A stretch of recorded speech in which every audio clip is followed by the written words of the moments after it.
Hey,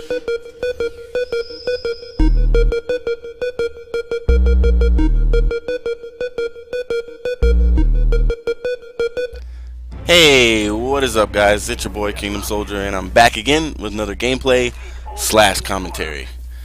There's a guy in my youth group. I see him every Thursday night, and I get to play basketball with him sometimes. We actually played last Thursday, and I was sweating like crazy because, you know, I don't know if you guys know, but I'm 31 years old. So when I play basketball and I run around, I definitely sweat. And I had to take off my, like my sleeved shirt that I was wearing and run around the court chasing him. And there's this other guy in our youth group who also is a high school basketball player. He's a point guard. And me and one of the other leaders that play basketball, we like to, we have a little friendly competition that we do with them. And we played last week, and we were losing 9-1 in the first game, playing to 11. And it was amazing because we came back and we won by 1 point. We literally went on a 9-0 run, and then they scored, and it was 10-10, and then we scored the last point, and we won the game. And of course, we talked a lot of mess, and but I have to say, this guy that's this kid, this freshman, he's a starter on his team at his school. He is probably the most talented freshman that I've seen ever. He can dunk easily.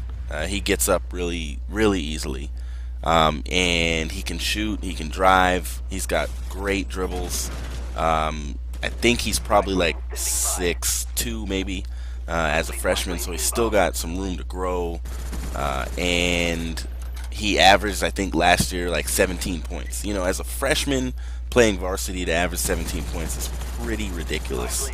And so I have no doubt in my mind, there's not a doubt in my mind, that he's going to make it to the NBA, that he's going to make the league.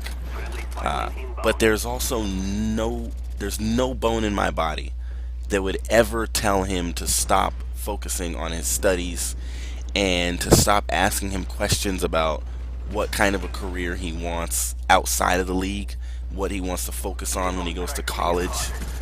There's nothing in me that would want to talk to him about not going to college and, just, are you going to skip and go to the NBA? And when we get closer to that time and he starts talking about that, I may ask him those questions. But, there's nothing in me that's going to talk him toward being in the NBA, if that makes sense. I hope that makes sense to you guys. Like, I don't want to tell him that he can't do it, because I believe that he will. And I actually ask him about it all the time, but he actually told me we have a bet that he's going to get a finals MVP.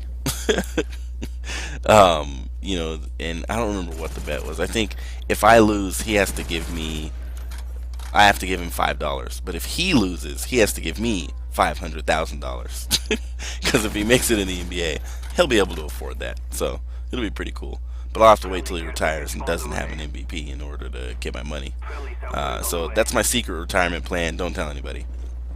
So the reason why I'm bringing this up, guys, is because I think that some of us see YouTube the way that I don't think we have a realistic view of what YouTube is, because we have guys like Woody's Gamertag, White Boy 7th Street, XJaws, CNanners, and some smaller channels who have been able to do this for a living, and they've been able to do YouTube for a living, and we develop a false hope and expectation of what YouTube can be for us. And what I want to challenge you guys to really think about is, what did you dream about, and what were your hopes and aspirations before you had a YouTube channel? And whatever that was, if it was having a family, if it was having, getting married and having kids, if it was college, whatever that was, whatever you wanted to do before you had a YouTube channel, don't let YouTube kill those dreams. Because 90% of us, most of us, are never going to be successful enough on YouTube to stop working and to put away the other dreams that we've had in our lives. Most of us are never going to be there. You know, YouTube is extremely unique, and people who, you look at someone's channel and you're like, oh, well, they're never going to be successful. I don't like that channel. I'm not going to subscribe. And then you come back and you're like, what the heck? 50,000 subscribers. It doesn't make any sense. There's a guy on YouTube named Steve Schwint. He's a guy that I'm subscribed to. You know, he's a sniper from Black Ops, and now he does all kinds of stuff. But Steve grew his YouTube channel while he was in law school. Never stopped. Just did it, you know, at night and things. Kind of the same thing that I do.